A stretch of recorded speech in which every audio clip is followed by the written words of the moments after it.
Hello, my friends. Hello, my life warriors, wherever you are in the world. Welcome to the Day In, Day Out podcast. Woo! Today on episode 192, I was very lucky to have Vernon Brown. He is a happiness coach. I have to say, we talked about many things on the podcast today. We talked about how he got started, how he made that transition from being a personal trainer to a happiness coach. We talked about finding your authentic self and basically making the right moves and acting now on your ambitions, your dreams, your purpose, rather than sort of like procrastinating and watching them sort of fade away. All in all, this gentleman is gonna go places, I can tell. Lots of positive energy, lots of positive love, like love, joy, and happiness. And yeah, I look forward to working with this guy continuously over this course of time. So yeah, please, my friends, my life warriors, take the time out to subscribe to the podcast. Please take the time out and enjoy the show. If you have any questions, feel free to get in contact with us in the links. And yeah, things will be gravy. Have a great day, guys. Have a great day with my life warriors. Yeah. Peace. Ha-ha. Baby, go. Hello, my friends. Hello, my life warriors, wherever you are in the world. Welcome to the Day In, Day Out podcast. Woo! Today on episode 192, I am very lucky, privileged to have Vernon Brown. He is, how can I put it? He is a happiness coach. How are you today, sir? You're like, hey. I appreciate your energy so much. You just don't get it. I'm great, and thank you for having me here. What a pleasure. Hey, you know what? Like, yeah, if you said you weren't happy about, oh my Lord, you coach is the coach. I don't know. No. Now, I have to ask this serious talk right now. Serious talk. Yeah. So, hey, what made you turn from the sadist practice of being a PT to becoming a happiness coach? I love that you call it the sadist practice. Yes. It's a really great question because and anybody who's a personal trainer, a physical therapist, a barber, a hairstylist, beautician, when you get one-on-one time with people, it's really not about the service that you're offering. It's about the connection that gets made, right? And what was going on with me was, I had my own studio. I didn't work for anybody. And I knew there was more to me. I knew there was a lot more to me because I noticed we would end up spending sessions just talking. And I've never been the person who judges. And so that really opens up the floodgates anyway, because people can talk about it. But what had happened was I got with a mentor, someone I still talk to today. And he said, Vernon, you've been doing, life coaching. And I'm like, I don't even like that name. To this day, I don't like that term, life coach. And I kept telling him, no, I'm not a life coach. He said, you really should consider it. I said, no, I don't want to. But being the great mentor that he is, he kept pushing me. And he said, have you even looked into it? And I'm like, no. And he's like, so you're saying no to something without even knowing what it is. And I was like, fine, whatever. And I looked into it and I'm like, holy crap. Right. And so I think my next big grievance was, well, I'm not old enough. And he said, Vernon, you live many lives already. And that's when I decided to say, what's been the most unifying feature about me that I can say we're connecting with people. And people always say when I finish talking with you, I feel better. I just feel happier. When I was a bartender, people would just come in there. If they knew they were down, if they knew they had bad things happen, they would all felt better. And I said, it's happiness. Happiness by my definition, by my practice, is energy. When people have more energy, they do better. And so that's when I said, all right, let's do this. And I said, what's a great name? And I started realizing, I've talked to, just in this coaching practice, I've coached over 10,000 people in these last 8 years now, almost 8 years. And it's happy is different for everybody. What makes you happy is not gonna make me happy, and vice versa. And so it said, what's your happy? And boom, and then rock and rolling ever since. Like, this is the thing, how old were you when you said, okay, yeah, you weren't old enough to be a life coach? 31. 31. Now, with that, depending where your sort of mindset's at, yeah, you could be right. Yeah, you weren't old enough. But if you've gathered a number of years of wisdom through conversations, and like, yeah, it like not just through your own personal experiences, but other people's personal experiences, and you can like talk about it and like take a non-judgmental perspective on it. For sure. Like, yeah, you could be 25 and still be a life coach, I would say. You can.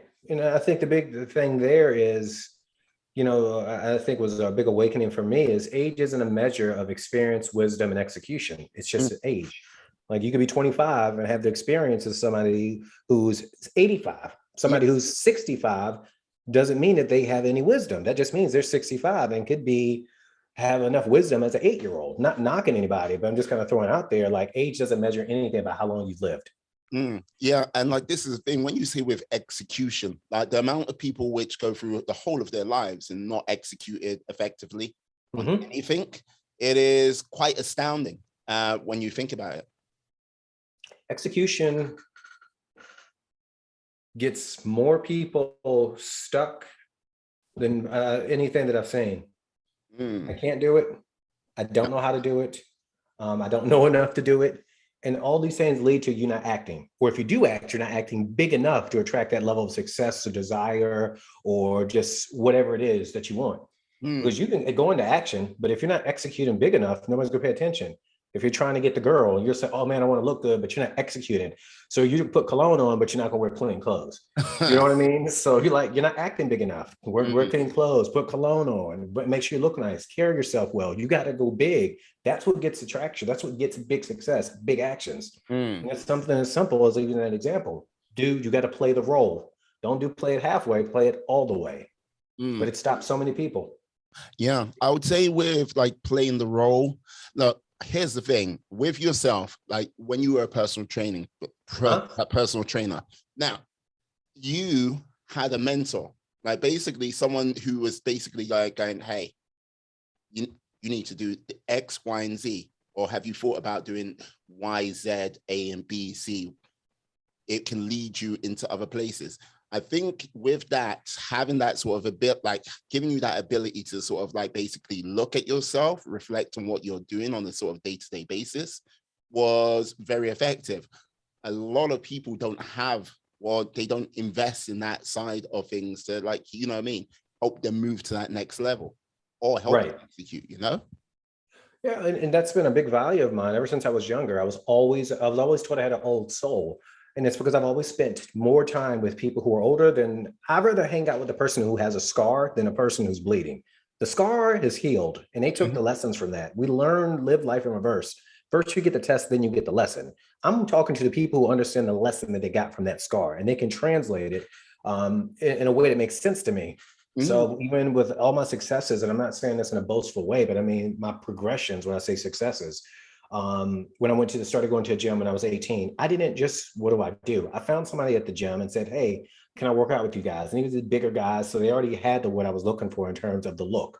Because there's always some sort of metric that you can find that, like, okay, this person really does know what they're doing or does have that knowledge. And I've always spent time with them. When I was in the modeling, I made sure I found someone who was already doing it and was successful. And I like kind of mentor there. With personal training, I had a mentor there. With coaching, it's like finding a mentor who even let me know that I could do it. They're cheat codes, and most people don't reach them because execution, because it's not convenient. Like these things didn't fall in my lap. I went after them. And it's not that I'm better than anyone, but it's like asking questions like, who do I know that has X result that I'm looking for? And when you sit back, because you can't ask, well, I don't know anybody, if your brain's not going to work. When you say, if I don't know them, who would know? And that's what you do. But it's got to be complete, like almost an obsession. Like if you really want to do this, find somebody else who knows more about it or who's a few steps ahead of you. And that way you don't have to make the same mistakes. And it's just like, no, it's you can make this hard or you can make this easy. It's going to be hard enough having a business, right? It's hard enough to kind of get the dream going. Don't make it hard to even get started.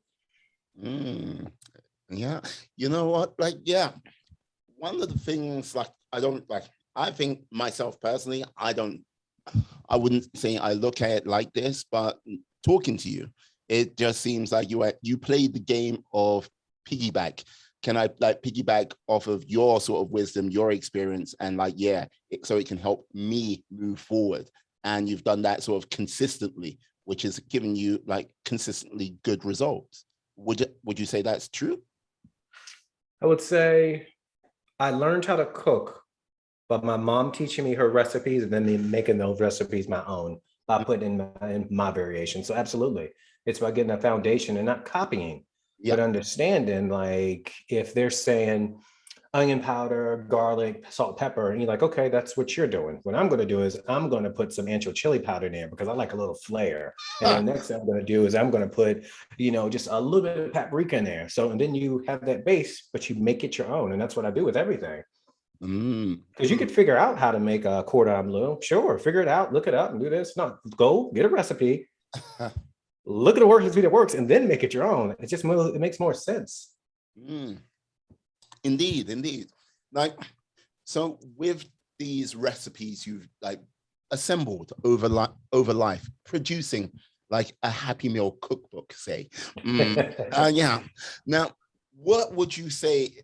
Someone comes up to you and goes, "Hey, I need a little bit of happy in my life. How do I start? How do I get at it? I need to pursue it as quickly as possible." What would you say to them? I would say clap your hands and stomp your feet. Now you're happy, all right? And people look at me and they'll start laughing because people have asked me that. Because if you want to be happy, I can help you be happy. I can make anybody laugh. It's one of my superpowers. But after we get past that, where I do a little chuckle, I just let them know, what does happiness mean to you? Mm. Oftentimes people want a feeling without understanding that they have to pursue it. They have to know what their happy is. Because if you really like, and this is some people, I'll just ask them what makes you happy. I'm like, oh man, I love my car. Oh man, well, I love my girl. Oh man, well, I love this. I said, understand those things are there. They're part of life. I'm asking you what makes you happy. And then we're like, well, I just said that. It's like, let me give you some rules. It can't involve buying or spending. It can't involve food, alcohol, or drugs, and it only can involve yourself. And then people are like, and I don't care if you're 20, 40, 80, whatever. I'm just like another 80-year-old client, and they're like, oh my God, I don't know. I'm like, good. Well, let's start exploring this. What you used to do for fun? What did you used to do that made you happy? And it's one of those things that if you don't sit back and find out and really like get serious and focused about doing this, it can affect the quality of your life, quality of your thoughts, quality of relationships. So, I mean, to respond to the answer, that's what I would say to people. That's what I say to many people often. It's not to say there's something wrong with them, but you're asking me to give you something that you haven't even figured out yet. I can't do that for you. Remember, it's what's your happy, not what's my happy, not what your mom is happy. It's your happy. Yeah, no, this is the thing. One of the things I would say many people don't do. It's like they don't actually have that sit down and like have a look at themselves, like in that sort of moment of silence and go, who am I? What makes me tick? Like what makes me me? And how can I make myself better? It's one of those things where I think too many people just like, we're just getting on with like things, but we're not actually analyzing, making ourselves better, you know? Well, do you mind if I give you my perspective on that? Mm. I think people do it, but they do it in a negative. They do it with what's wrong with me. They do it with why questions. And that doesn't bring you closer. For example, someone will say you need to focus on your weaknesses. That's a waste of your time. I always tell people to focus on your superpowers. Well, it's a waste of time. Like, because if I'm sitting back wondering if at one point in my life I was really impatient, I tried to fix that so much I wasn't playing on my strengths. One of my strengths is my sense of humor. That's helped open more doors for me than anything. It wasn't my sense of patience, because with sense of humor, you can mask impatience. You ever sat here for so long, all of a sudden you realize that armpit sweat just won't dry up, and if people bust out laughing or something, right? But it's playing on the strength. I know it's a poor example, but kind of It's reaching. like it's got me chuckling. It's like, you know what I mean? It's like, or even with why questions, like, why questions are some of the worst questions you can ever ask. They get you stuck because the why doesn't change what you need to do. Worrying about the why the burning building started doesn't change that we need to put it out. So I think people do it from what I've seen, and there's been some people who haven't, but most of us are doing it in the negative. And when you're doing it in the negative, it doesn't get you in contact with the true self. It just gets you busy, and that's not productive for me. yeah. So how long did it take you to sort of like get this sort of formulated, worked out in like your head for yourself, and to sort of like, okay, I've had my epiphany moment. Wow. How, Well, I wish I could tell you it was like that. I didn't realize it. I had no idea because I know many of your listeners, maybe even yourself, have done this. You think what you do is normal because you do it every day, mm, because you have a way of connecting with people. You think everyone connects with people. And we tend to minimize our things that we're amazing at because it's like, oh, you can always tell, like, oh, it's just this. Oh, it's just me being a DJ. It's just me being, a person who can rally the crowd. You think it's normal. And so I thought a lot of things, and I'm not better than anybody by far, but I do know what I'm amazing at. And that's a big thing because that's what I always let people know to play on. But for me, I think a lot of it, I know a lot of it came from the way that I was brought up. And I say this because my superpower developed early on, and that's my intuition because, we were poor, we were homeless, and saw people get murdered, saw my mom get raped, saw my sister get raped. You just see these things. And what it does is, as uncomfortable as and tough as that situation was, mm, it taught me that the gift of long suffering. And that gift was being able to connect with people in a way, like, to connect with people in a way where you don't have to say anything to me. And I used to be a bartender, like I was mentioning, and I look at someone and I just like, I got you. You want me to look every single cherry, right? And they're like, wait, what? And then they'll just start like laughing about something. And I'm just like, I see where you're at. I'm not worried about what's wrong. It's like, what are we going to do to get you out of it? But I kind of went through life like that, not manipulating people, but seeing the best even in the worst. I mean, I'm a happiness coach. We eventually get there, but it doesn't always, it's not always pretty initially.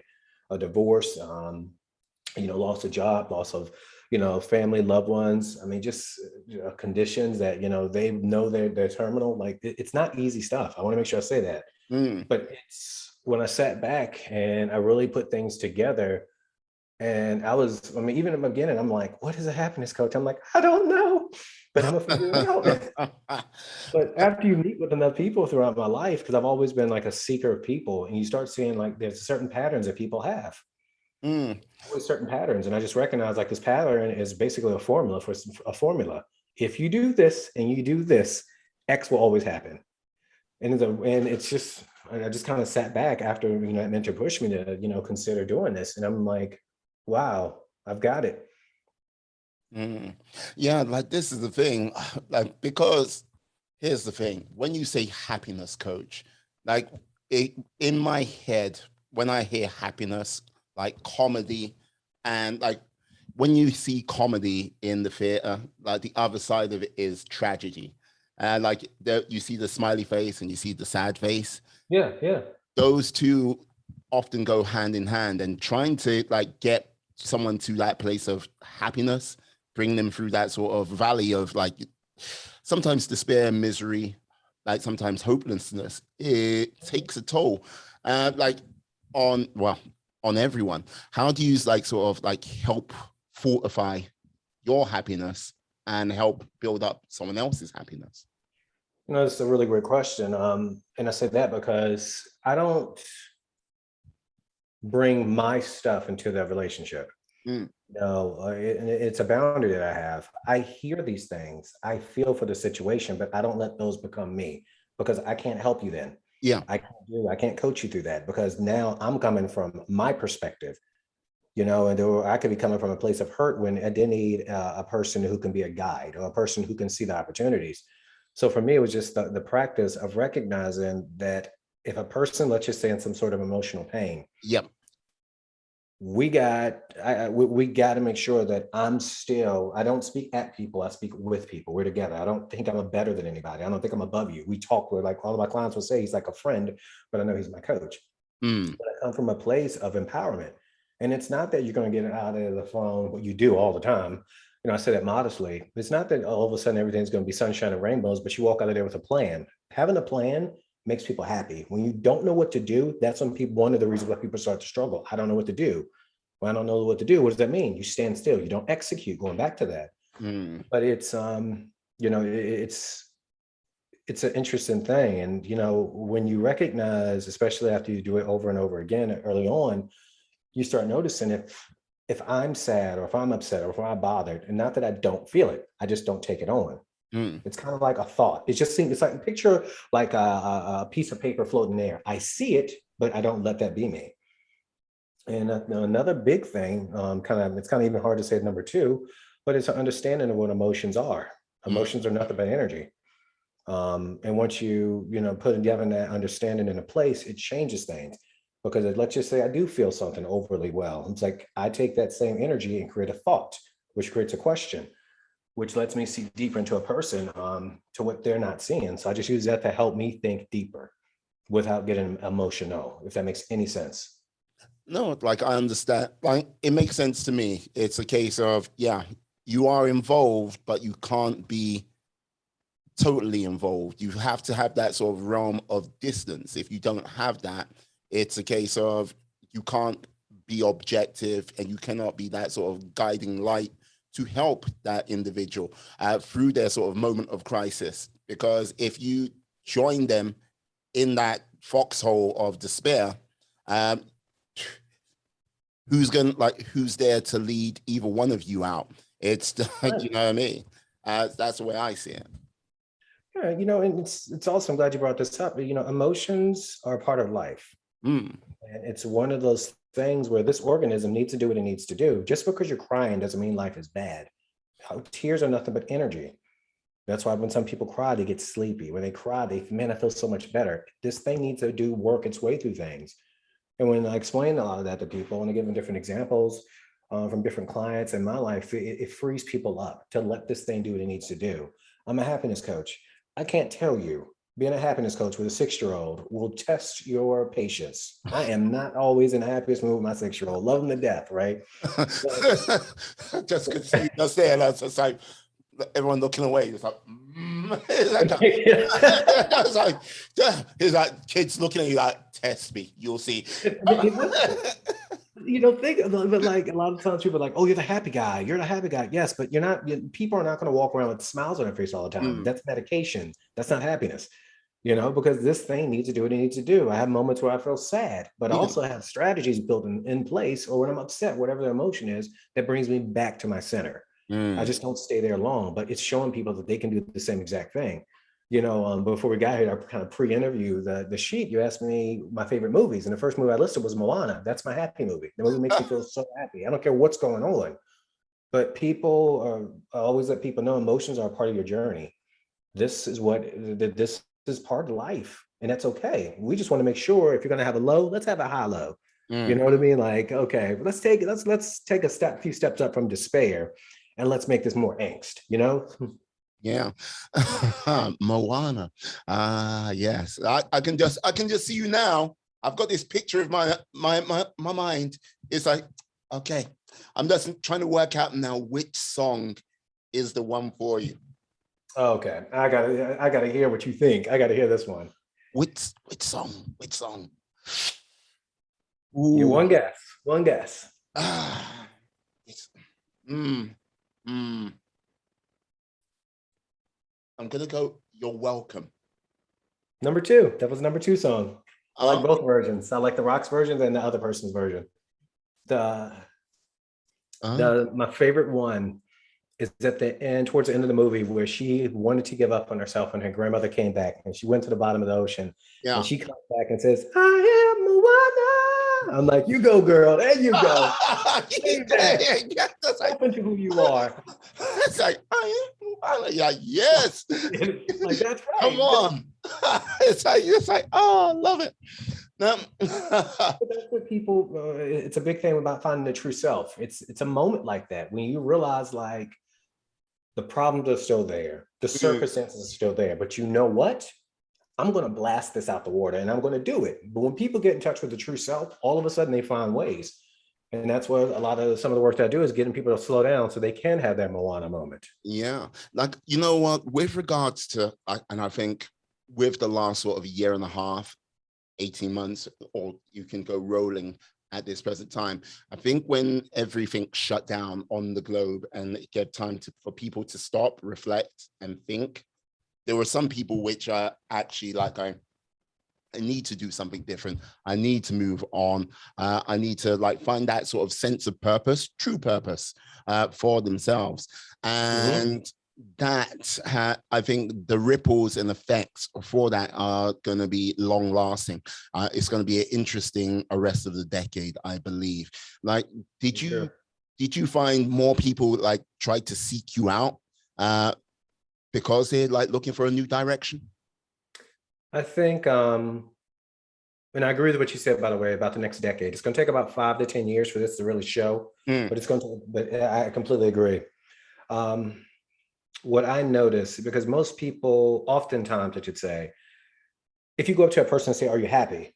Of course, I'm happy. I cut the grass. I went walking with my kids. I did this. Oftentimes, people perceive happiness as, "Am I excited?" mm, So I think sometimes that gets lost. And what I did notice was people were more curious about a lot of my content. mm. Out of the pandemic, I created this class called Own Your Happy. Yeah. Um, the beauty of, not the beauty of that, that tragedy, the beauty of it, such a, tragic moments that we're still dealing with right now was, and I don't know this to be true, but if I started in 2019, I might not have had a lot of people in there, but the class stayed full. Every 4 weeks, it was full. Wow. Every single 4 weeks. And I had extra more people, and people were saying, "Hey, can I bring a friend? Can I do this?" Because I would teach people how to do it, how to, have conversations. Because I am a big believer in boundaries, and I teach people how to do boundaries with your mom, your dad, your sister, your coworkers, just everybody. And it would be the boundaries, and people were curious about it. And when people realize that happy is about managing life and coming out better, Mm. it's like that's what people really started getting and started like, watching more of my videos. And then even outside of that, it's like, people started gaining weight over the pandemic, and that's when I came up with Happy Meals. Being I used to be a personal trainer, I know about nutrition. Boom, you can lose 10 pounds in 30 days and you won't even be starving, no exercise. And so it's just one of those things that just kind of came out of that. So people were just looking, long story long, people were looking for more ways to better manage life so they could put themselves out there in a new relationship or a new occupation or just a new venture, whatever it may be. That's what I found. Yeah, like I see. Like this is the thing. I would say one of the things I think can help lead to happiness, and like I know this might be a little bit like you telling a happiness coach how to like some of the things what might lead to happiness. Um, but I do believe if you focus on fitness, intellect, and like core skills, and when I say core, like some like core skills, it's skills where you like, oh yeah, you know what? I want to learn how to play the piano, or I Yeah, want to learn how to do photography. Those sort of three things, if you can get that working for you, leads you to a happier place because you actually like you need fitness to be able to just show up on a sort of daily basis. If you don't have it, you can't do it. So therefore, your intellect will fall apart at some point because you're just absolutely. concentrating on trying to get better. When you've got those two things under control, then you can like go, okay, how can I broaden my horizons? How can I like make myself even much more of a better human being? As Absolutely. You- I, I, I, yes, it's like yeah, you know what? It's a different language, but it's the same exact thing. I call it curiosity in my practice. mm, Stay curious. How can I? Like people don't ask enough how questions. Like, mm, and those things really get you curious about life. mm, Curiosity is another superpower. yeah. And I would say also that consistency is that yeah, because Oh yeah. yeah, consistency. I think people don't understand consistency. It's like, okay, you look at consistency and go, yeah, consistency. What about it? You do consistent bad things. Bad things happen. Negative things come to you on a regular basis. Yeah, you might get the odd occasion where a good thing will happen, which it goes out of that realm because it's that random thing. But if you do consistent good things will come to you. And yeah, that randomly something might happen where a bad thing comes in, but that's the life factor. There But you go. yeah, but people just don't seem to like understand that. It's like, oh, consistently do good things. But, huh? It's like, wow, you know what I mean? Yeah. You must see this regularly. But it goes back to what you were saying earlier about having somebody, having like a mentor, being Mm, able to sit down with someone who has a different perspective, and you could like really look at your, not diagnose. I'm not being to pathologizing your actions, but when you can sit down and say, what result are you looking for? mm, So you want to go right. Do you know every day you've been going left? Oh, because sometimes we don't think about it. You Yeah, just kind of go into this kind of autonomous, complete action mode. absolutely. Like that sort of realm of autopilot you find yourself going into, and before you know it, you're like, oh, wait, it's December. It's like, it's like, what happened to the year? Just because it's like, yeah. A book that I read that really spoke to this kind of autopilot. Mm. Gosh, what was it? How to Outwit the Devil by Napoleon Hill. A lot of people don't know about this book. It's kind of controversial. I will set it out there for your audiences. If it does have some religious undertones, if you can and it's nothing too harsh. It's not really harsh at all, but it does mention some things. But it really spoke of how the devil tricks you by putting you in a hypnotic rhythm, is what he calls it.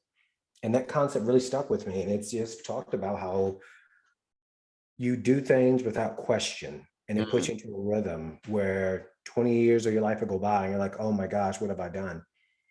And it was a fantastic concept, and I never heard it phrased that way, but it really just kind of captured me again about what you're saying about autopilot. It's a real thing. Mm.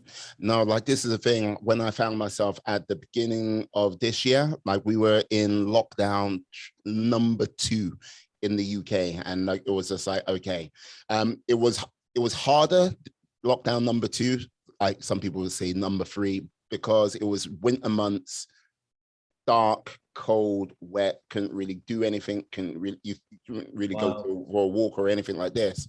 And I found myself sort of drifting on this sort of autopilot mode, like going, okay. And I was like, wait, I need to stop this, because I became aware of it. I was like, no, I need to stop this. And one of the things I did, and I wouldn't recommend this for everyone. You know, do you know a gentleman called David Goggins? Of course. Okay, right. Big ultra marathon runner. I always say, people tell me I look like him a lot. So I definitely know who It's David like, Goggins is. it's like, yeah, you, you're safe for me. You look different to him. There you go. There you go. No, but like the 4-4-48, like 4 miles every 4 hours for 48 hours. I did that to sort of like, okay, let's break up this rhythm of what's going on. Would say, yeah, it was like 2 days of just like fun-filled misery, just sleeping when I can. Yeah, it was one of the things what helped snap me out of that, and like, okay, let's do this on the next thing. Huh. You're one of the first people I've ever met who actually did it. Right?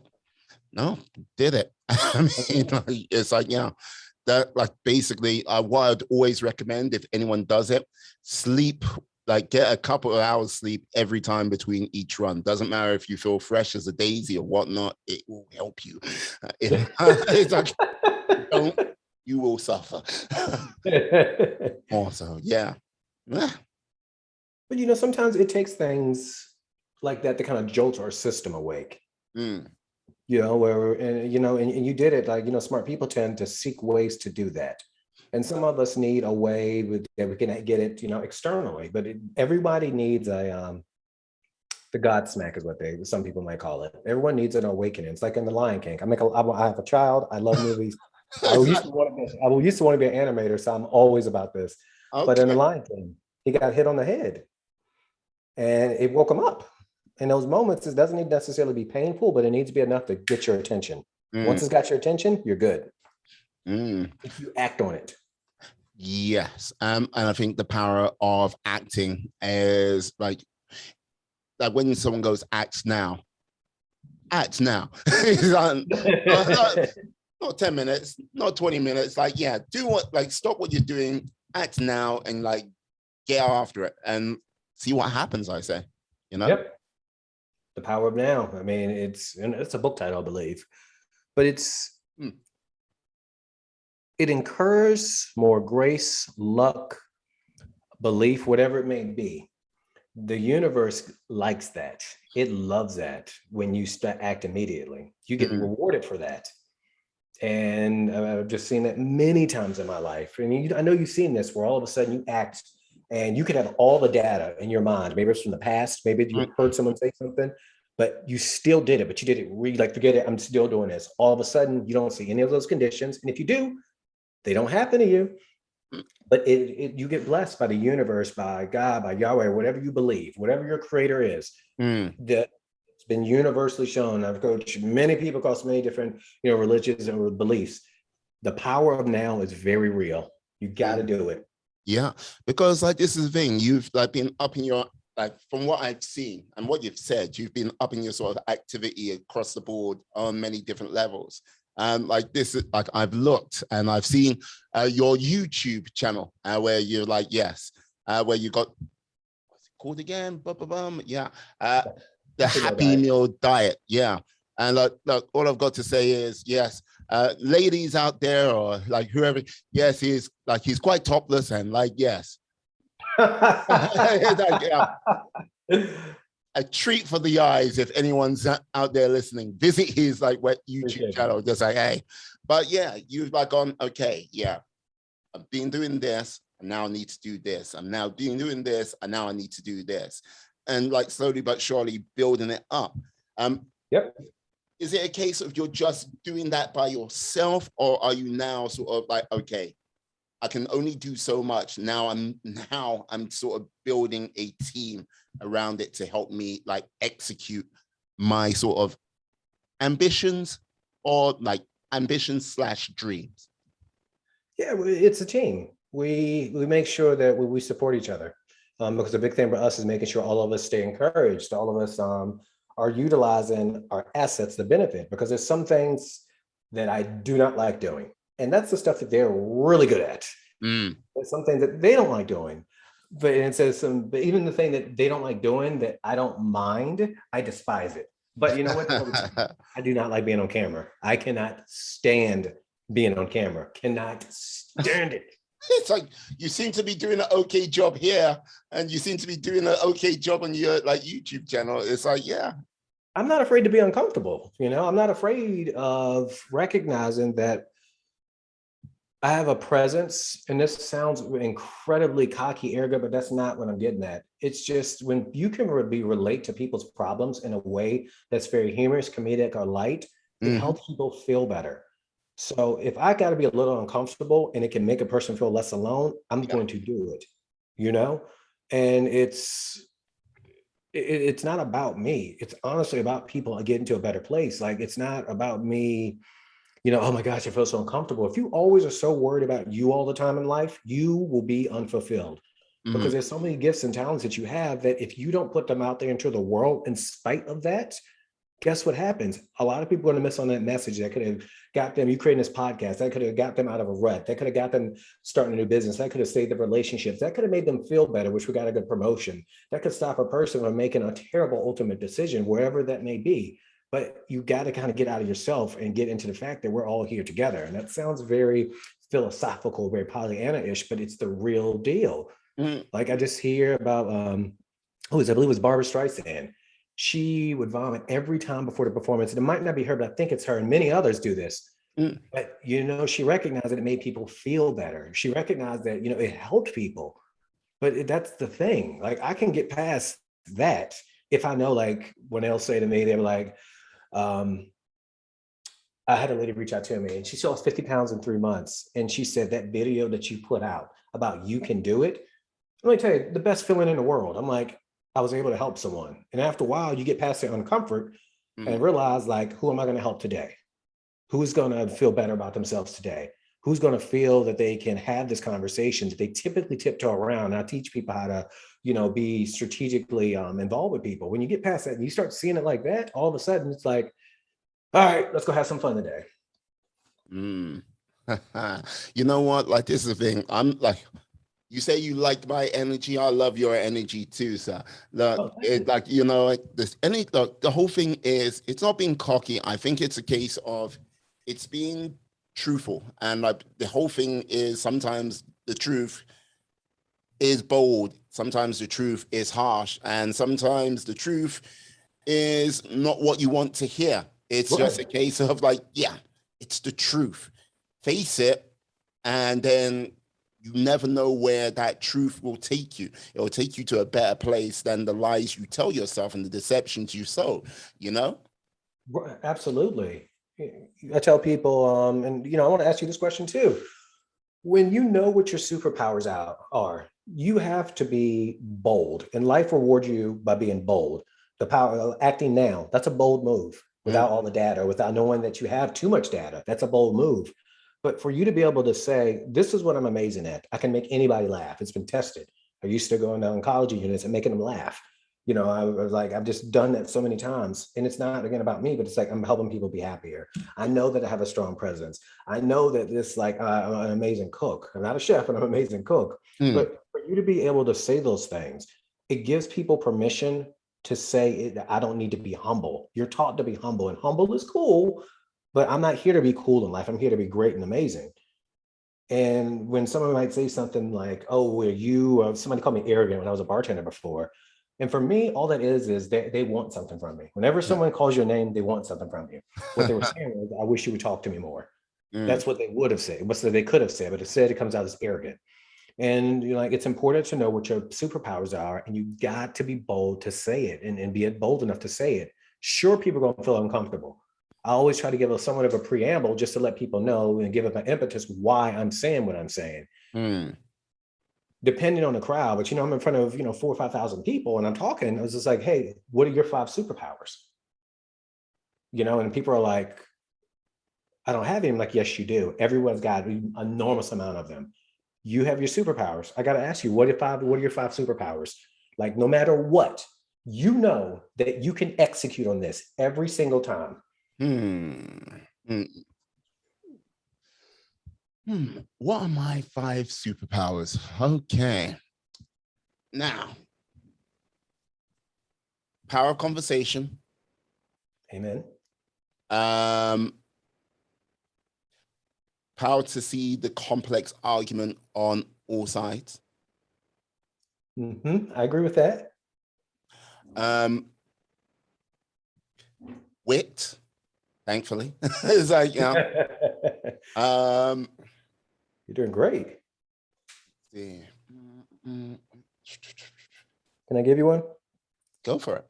You make people feel very welcome. Oh, you're, oh, very kind of you. Make people welcome. It's true. And yeah. And hopefully a little bit of joy with that. Very good, sir. You did that quick. Like, this is the thing. Like, okay, I won't lie. I've been I'm trying to learn about myself as much as I can. Trying to find who I am authentically. Like, if we had this conversation, I would say 10 years ago, but that would be a lie. Even 5 years ago, I must really be like, I might like struggle with that a little bit more. Even maybe 2 years ago, this podcast for myself, like I started this podcast. The reason why I started this podcast, one, like, okay, this is the thing. No one, like, you hear it when you're younger, but you don't actually pick it up. Like, look, there's a film, Four Weddings and a Funeral, right? Uh-huh. Okay. You, like, when you're young, you think, what are you talking about? Why would you only meet up with your friends at weddings and funerals? That is ridiculous. Like, you go, okay, let's go out. We are Legion. And like all a group of you stand up, off you go. In your 20s, you're like, we are Legion. Off you go. In your 30s, we are Legion. It's like, where is it? As each decade moves on, in your 40s, which I am, as I go, we are Legion. And like, you're just like, no, we are a small crack unit of people what meet together when we can, when we've done all the, like, when we've worked out stars, charts, and like everything like this, so we can convene and like, yeah, do what we do. But as each decade goes on, you meet less people. You don't talk to as many people. And like, when you go get set in your ways, it's just because you don't have that sort of verbal richness of conversations from meeting new people on a sort of daily basis, weekly basis, and like going forward. So this podcast was like, yes, I need to like stop that, talk to more people. And over the course of time, I've talked to more people with the power of conversation, which I truly believe you come together, like the good ideas, the bad ideas, if you're talking from different points of view, come together, good ideas like flourish, bad ideas like hopefully flourish and die, and you come up with something new from that discussion. In the world today, those discussions, like, and look, I am not pointing fingers at just the United States, it's happening all over the place, but it is very sort of polarized. And yes, if you're not on team, just shut the hell up. Don't even talk to me. Don't even like, converse with me. So how can you get together and like have these discussions which might bring out something better than what is currently the status quo if you don't talk, if you don't have these discussions? So this is where like I'm still on my journey and I'm still learning my craft with regards to podcasting, and I've got a long way to go. I'm like, there isn't, and like, yeah, hopefully, who knows, several years down the line, I'll be able to go, you know what? I've got my skill set, but you know what? If I say that on that day, that's when I go, like, I need to quit because I've become far too arrogant for doing this. Very well said. There's so many things that you said there that I feel like we could talk for a few hours on. The big thing is the power of conversations.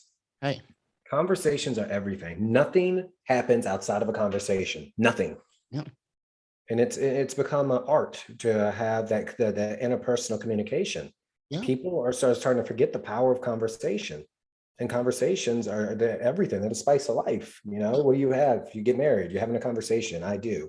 You take this person, a conversation. Everything that happens significant in life is a conversation, good or bad, good, great, or unexpected. It's all from conversations.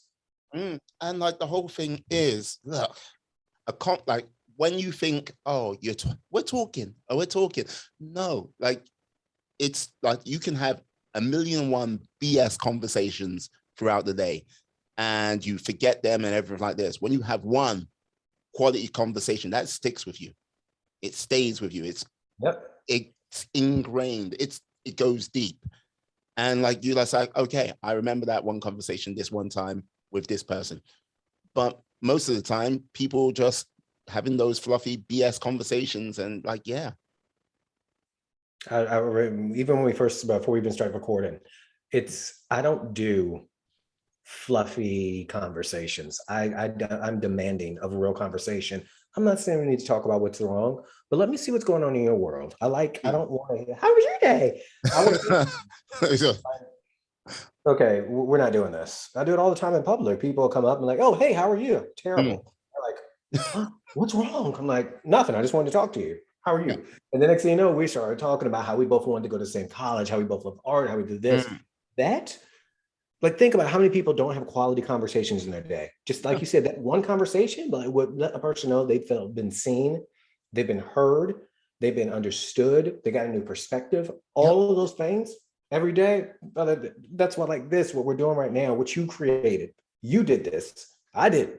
You did this. It's powerful. Hey, no, but like this is the whole thing. Thank you for saying that. But you're here right now. I can't do this without you being here, without you being present, without you supplying like a positive flow of energy to have this conversation. Because look, here's the thing. Look, I like in my time listening and watching podcasts, look, when I do my research, there are times when I see podcasts, like people I want to interview and talk to, they will be on podcasts where, let's just say, they're not like it's either the host or I would say, no, it's the host. It's the host's responsibility to help me, like, how can I say, facilitate a good conversation. It doesn't have to be a great conversation, but a good conversation. If it can be a great conversation, that's fantastic. Like for all parties.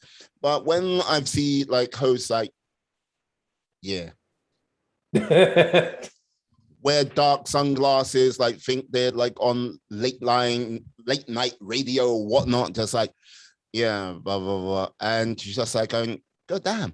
Like, even if you haven't done any research on the person, even like, come on, talk to that person like they're a human being, not just like you're just going through the motions. That's like 1, 2, 1, 2, 1, 2, 3, you know? Yeah. And for me, it's also kind of, the realization for me is not everybody has the same definition of conversation that you or I might. Mm, Some people can believe a conversation where they're supposed to maybe not look and make eye contact because maybe that's how they model the world they were given or they were shown and they thought that was effective. mm. And then some people have, some people aren't available from the neck down. They're only available from the neck up. So it's really hard to kind of get them in that emotional groove. So it's just when we and I were talking, and like if I notice a host is like that, I just get them out of that. I get them to have fun. When people start having fun, that's when they forget whatever conversation they have. You become a kid. And Mm. then when you become a kid, it becomes contagious. And as it gets contagious, next thing you know, y'all are vibing on air or whether on camera, off camera, you're vibing. So I think the big thing for me is just get people to play and you'll be talking to a completely different person. But not everybody knows how to do that. Mm. If I'm around, we're going to have fun. We will have fun. I don't care if we're stuck in a building and a tornado's coming. And that has happened before. I had everyone rolling. We were having fun. Yeah. All I've got to simply say, yeah, Mr. I'm dancing with a hurricane. Yeah. It's like, yeah. Oh, yeah, there's good. Hurricanes coming in. It should be down on Saturday or Sunday. I was just like, it is Friday. I don't think, It's off. yeah, I don't think hurricanes like you know what? Let me look at this calendar. Yeah, Sunday's a good day. Okay, I'll be there on Sunday. Oh, time about 6-ish. Morning or evening? Oh, yeah, evening. Yeah. We got precautions in place. Don't worry. We got precautions. Okay, no worries, no worries. I just respect your whole being here at this moment in time. It's like if I all of a sudden I see you go, I got to run. Bye. Thanks so much. Well, we had to cut this short. It's like, yeah. Yeah. So I have to ask now, do you have some type of roadmap or sort of direction you want to sort of take this in the next few years with everything? Oh yeah, absolutely. Own your happy, which is going to be, everything I do under one umbrella. It's going to be a household name. It's Yeah. because there is no physical health without mental health.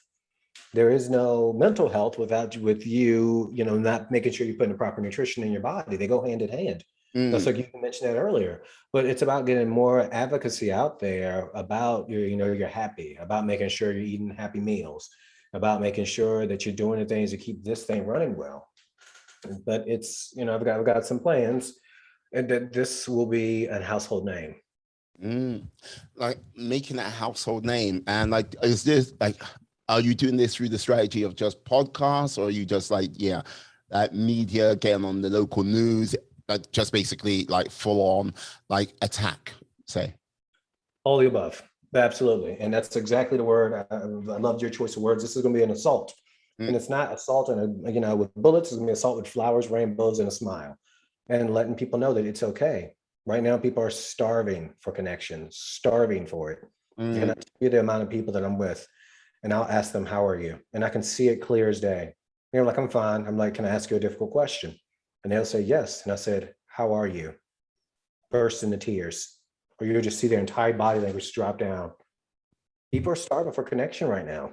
Yeah. And people need to be shown a way that, that's respectful of the person, that leaves the person's integrity in place, where it's not, healing doesn't need to be painful. It doesn't need to be, let's go back in time and talk about when you change your dad's tires. That's why you're scared of this. I'm not knocking therapy. I want to make sure I say that because there is a place. I'm not a licensed therapist. I'm making sure I'm saying that. I'm saying there's other ways that we can get to this top of the mountain, and let's maybe explore those. So, the power of positivity, it's amazing. Yeah. And it's, and for me, it's about not telling you what to do, but allowing you to find you're happy so you can know what to do. I'm happy to facilitate the beginning. Now the next few steps are up to you. I'm not here to tell you what to do, but creating a movement around this. Mm. Creating a movement. Now, this is the thing. When you say, yeah, like people are starving for connection, like the crazy thing about it, and like this is like people like, oh yeah, we live in the most connected time throughout history. You can contact anyone literally directly. All of these things, and look, you can have you can have millions of connections and everything like this over social media and everything like that. But you see these big profiles, you see these big accounts, and like, yeah. And I would say out of that, you can't, like, I bet you there's not even 10 people with most of these profiles that can go, yeah, I know that person, I've met that person, I've shook that person's hand, and I sat down and had a drink with them. And Right. It's a crazy world we live in at this present time. It is, but I'm still incredibly optimistic. And, that yes, we have ways to be connected, but are we connecting? Are we understand what connecting means? Just because we both have cell phones doesn't mean we're talking about anything. We're just on the phone. Yeah. And I mean, there's a big difference between it. I think that's what a lot of people kind of get. Well, I say oftentimes people get, misled by that. And just because you're talking to someone or with someone, that doesn't mean you're being yourself. Some people don't even know who the self is. And there's nothing wrong with that. Let's get curious about it. I think social media, can be vilified. And at the same way, I look at it as a way that it really exposed a lot of things. It exposed lots of it. We're a national, international society now. Before you'd work and you get older and you work at the same corner store that your parents did or your grandparents did, or you go, two towns over. Now, once you graduate, you got to fly to this side of the country to go to that school. Then you got to take this in this country. Then you got to do that. We're all over. So we do need that sort of the way to stay connected. And I think what we've gotten away from is connecting. Years ago, a couple of decades ago, generations ago, you would sit on the front porch, you would talk with your grandparents, you would talk with the neighbor, you would care for, your elderly neighbors, or talk with your young neighbor, and you would talk through problems and talk through things like, well, let me give you that perspective. Let me talk about this. We don't have that anymore, which is causing part of the starvation right now. And by my experience, I'm not saying the starvation in a negative way. What I'm saying is there's a lot of hungry bellies out there that need to be fed. Yeah, I would think the sort of definition of community needs to be redefined in like what it means in the 21st century. Because look, community is community, and you like, right, but I have a sense. Well, I don't have any empirical evidence to like go, this is what I've got, but it feels like that sort of realm of community is sort of dissolving, or it's like dissipating, not like it was before. You might have these sort of little sub communities, but it's not like one sort of unifying front or one unifying group, if you get what I mean. I do. I completely do. I agree with that. It takes action to fix this. I think there's so much conversation going on. For me, it's like, what's next? And I think that's where, again, we're taking this, really putting my foot on the gas with this. It's very uncomfortable for me. I told you, like, I don't like videos. I'm gonna do them, but I'm not the biggest fan. I shouldn't even say I don't like them, because I'm past that now. But early on, it was uncomfortable for me to think so big, for me to say, to be able to have like the love for society to say, this is going to be a household name. This is going to be a household name. And you're recording this, like, this is going to be a household name. But it took me some time to get to this place, because it's like, it's going to take an informed initiative of people who really want to change, who really want to help. And I think, it's going to take some action. Talk is great. I love to talk, as long as you're inspiring people to take some bigger actions, but it's going to take some action to make these things happen. Yeah, no, like this is the thing. As the old saying goes, talk is cheap. And like this is the thing. Look, there's been a lot of cheap talk over the last, I would say, over the last sort of 10 years on many a different thing, but there has not been much action being taken. Or if that action has been taken, it hasn't been focused. So there is no sort of like clear agenda where it should go. And so it can build something greater. So I would say, yeah, action with a clear plan. And like if it was me, it'll be an infinite sort of plan, not like just having a purely finite goal, if you get what I mean. Right. Strategic action is everything. And because it's easy to get action, right? I'm gonna go outside and be busy and run around. Yeah. Like, no, be strategic. And granted, you got to be aware that you're not going to know every variable, but you got to know that you can respond and you can handle it. And if you can't handle it, you know who to contact. Yeah. Who can help you out with that. And it's, taking some time for me, I said it selfishly that I've been building kind of a team, so to speak, of people I can call on, and they can call on me for that exact purpose, because I can't do this by myself and be energized. It's tiring. As much as I love it, I only can work with so many hours in a day. I'm maybe not the best at copy, but there's other persons who are more qualified for that. There's some people who are better for some things, but it's about building a team. With this bald head, I'll call myself building the X-Men. So it's just like, I'm Professor X, and I say that just because one of my superpowers is my intuition, but it's like finding the team to, so we can all lift each other up together. Yeah, like got to look at it this way. You as an individual have 24 hours a day. You in a group of 10 have 240. Absolutely. Absolutely. You hit it right on the head. Some things that might take me 2 hours, they can do it in 20 minutes.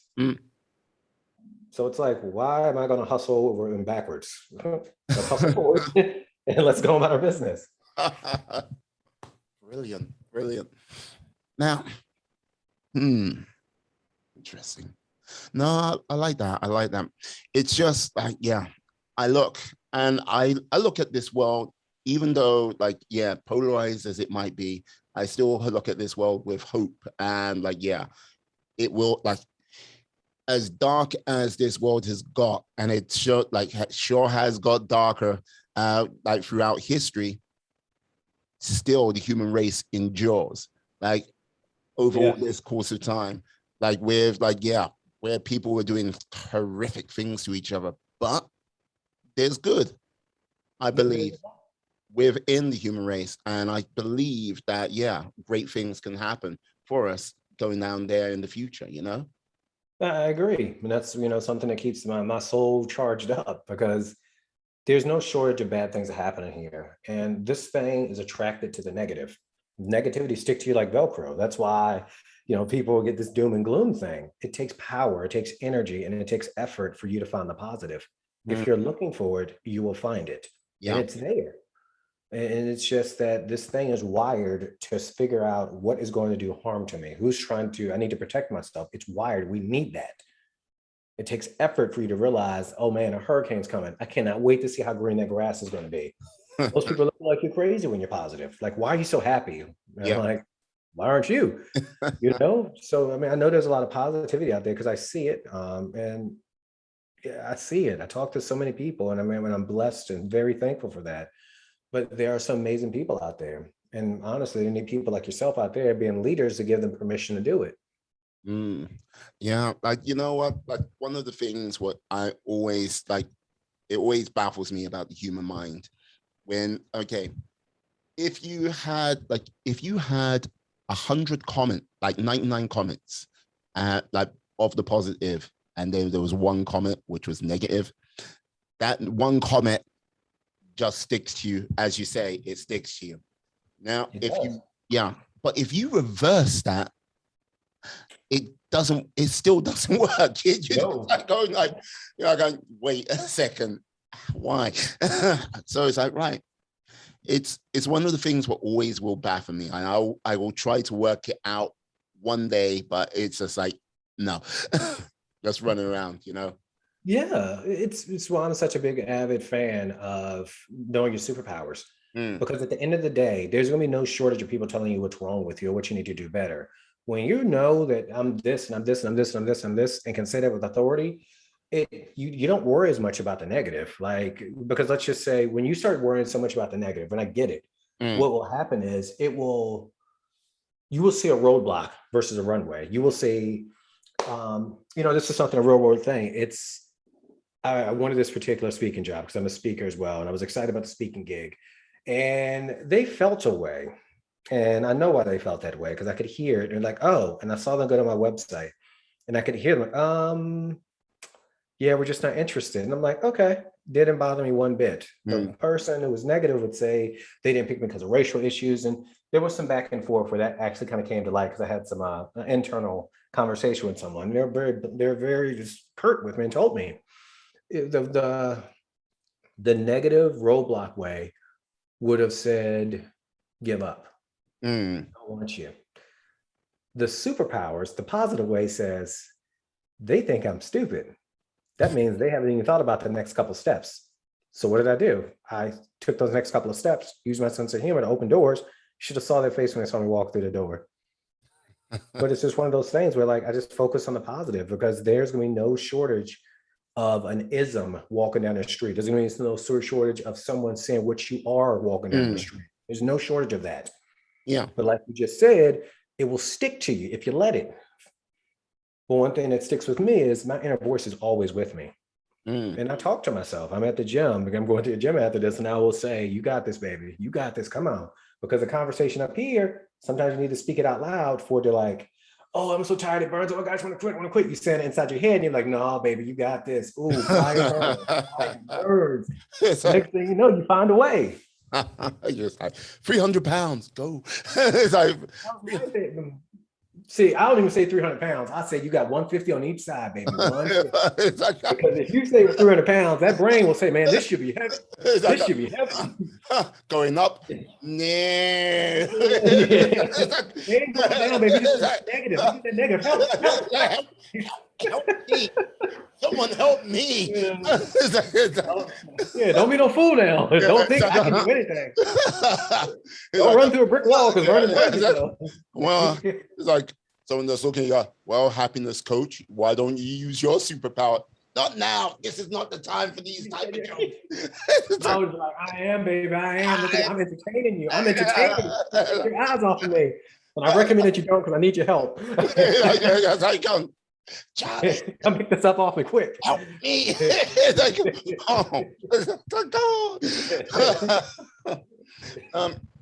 One of the things what people say is like, you often hear people say like, no one is looking at you because they're dealing with their own stuff. I don't believe that's true. Look, there are times where you're doing stuff, and if you're doing positive stuff and you're throwing it out there, people won't necessarily acknowledge it and come up to you and go, you're doing real good stuff, but they are watching, and you are having an effect. It might it sometimes is difficult to like go, hey, how do I know I'm doing good and that good is having an effect when no one comes back to you? It's just, that's when I go, it's more of a leap of faith, knowing, because when one time you'll get a person like, oh, yeah, I've seen what you've done. I like it. Yeah. That's an indication like, oh yeah, there you go. Yeah. You know? Most people won't say anything. Many times people won't say anything because they think that for example, like I'll be working with a couple and I asked them, when's the last time you told each other I love you? Like, she has to know. Look what I do, this and the other. I'm like, no, she doesn't. People need to hear it, because we get caught up in our heads and think, oh, they already know that they're a good person. They already know that was a kind thing, but but people forget. And that's why it's important. Whenever you see anybody doing anything, it's like, I saw that. That's great. Stuff like that keeps people in great spirits. It keeps them honest, because oftentimes people want to be acknowledged. That's a need, acknowledgement. You know how many issues be resolved if you acknowledge things? You and your wife have a bad day, you and your partner have a bad day, and be like, look, I was kind of a butt the other day. Thank you for being so patient. It's a fixed problem. Somebody just says, hey, you did a really good job. We do all this to children, but we don't do it as adults. So it's important to do that. Everything you needed to learn in life, you learned as a kid, everything. Yeah, like basically it does set the foundations for everything going forward. And if you've gone wrong, if that sort of the wrong programming has gone down as a kid, takes a hell of a lot to break that programming. You know what I mean? Each decade what goes by, it just gets that little bit harder. Right. Yeah. But it can be undone. It just takes one person. And research has shown that. If you have one solid person who's going to walk with you on those scary woods, it can happen. And it happens faster when you're positive. Yeah.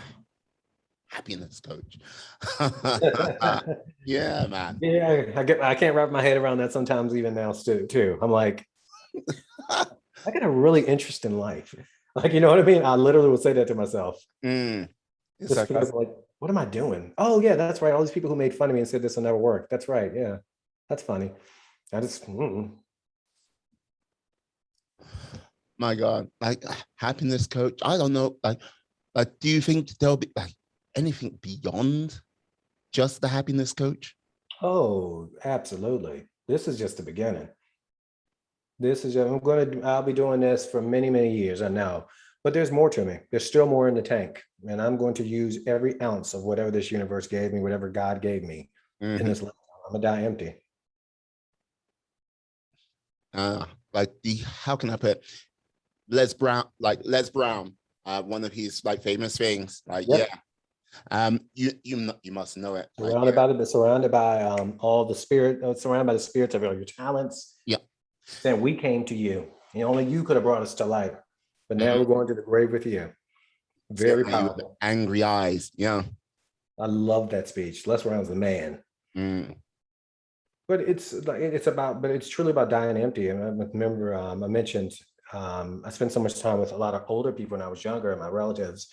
And my mother was a nurse as well. And I remember, single mom, 3 kids, and she wasn't supposed to, but they would let her because she had 3 kids. I would go to the nursing home. And I remember talking to some of the people and getting close with them. And I would just, when you look and hold an elderly person's hand and they talk about the things that they talk about and they let you know, some people might call it regret, but when they say that they wish they had have, and you see people from a different races, different different genders, just different everything, and they always say that, that's telling something. It's a pattern. So it's just like, you got to go for all out. You got to. And just like Denzel Washington said, you will never see a U-Haul behind a hearse. Yeah. You won't. No, it's absolutely true, because like that's like that very famous speech she did. Was it at Wharton? No, Howard. I swear. Howard. No. Was it? He's done that speech a few times. But I remember. Okay. Yeah. It was I can't remember. It's where his son went to school. Was it Penn State? I can't remember. Like, you know what? I'm not too familiar with a young Denzel Washington's son where he, where he went to school. It's like, but yeah.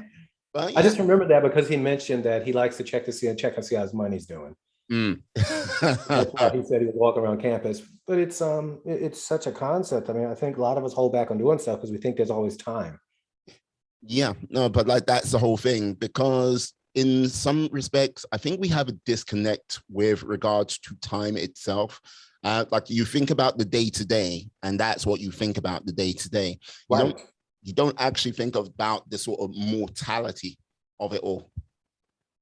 And that's when one of those jolts that we talked about earlier can happen. You might get into a car accident. You might hear about somebody in a car accident. A friend might pass. You might end up at a funeral. Then you recognize it. It kind of wakes you up. But as long as you act on it now, you'll stay awake. Yeah.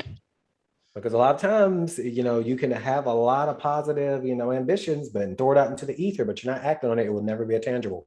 No, that's very true. Like this is, yeah.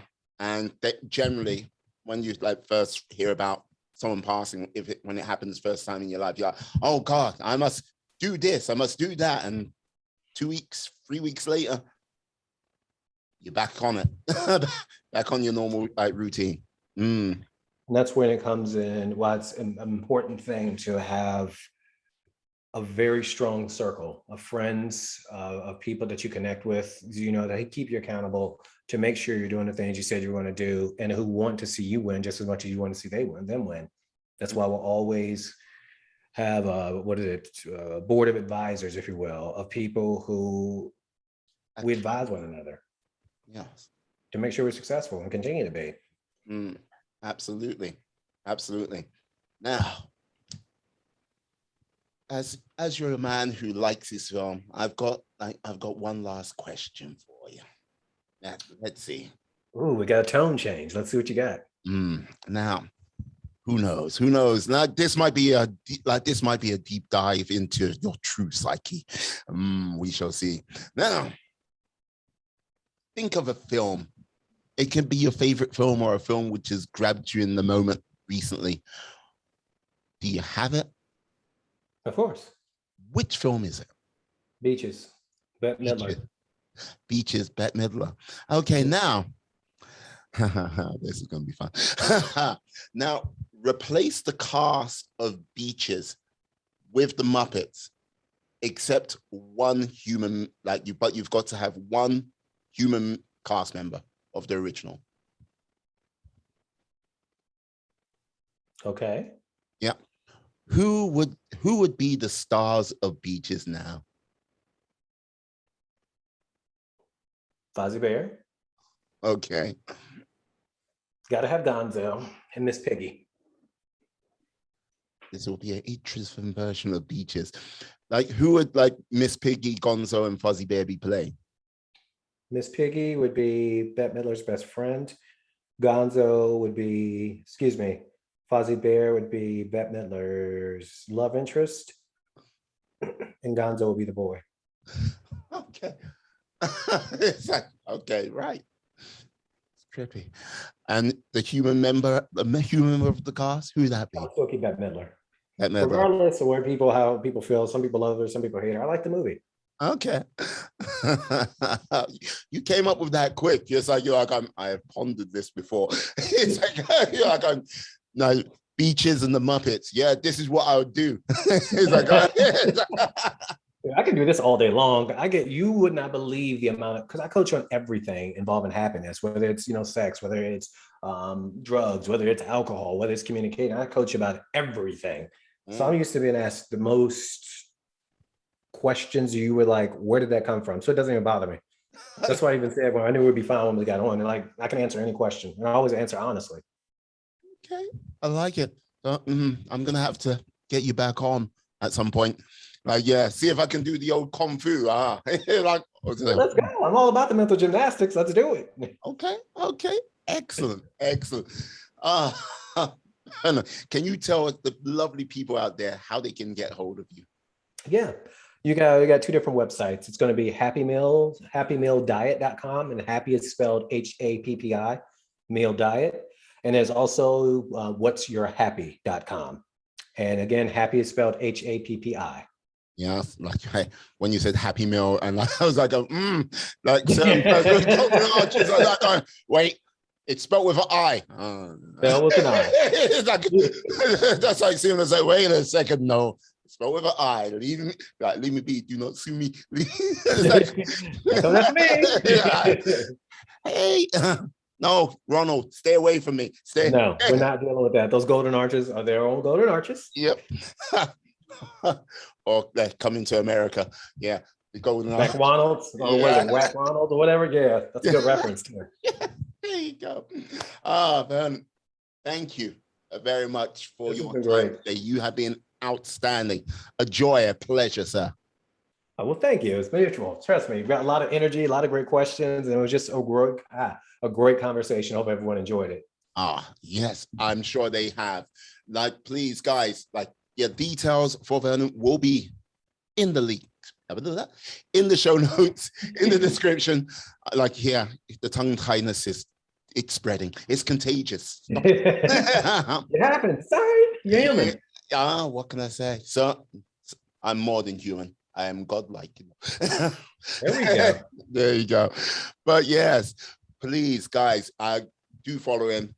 He's got a richness of information out there, and I think you'll really benefit for taking up some of his advice if you do. But until that, I would say thank you guys for sticking with us up until this point. You have been amazing. You have been awesome. So please stay safe, stay well, be awesome, be excellent, be fantastic, be all the positive bees you can be in this world, and then some. Have a great day, guys. Take care. Bye-bye. Peace. And we are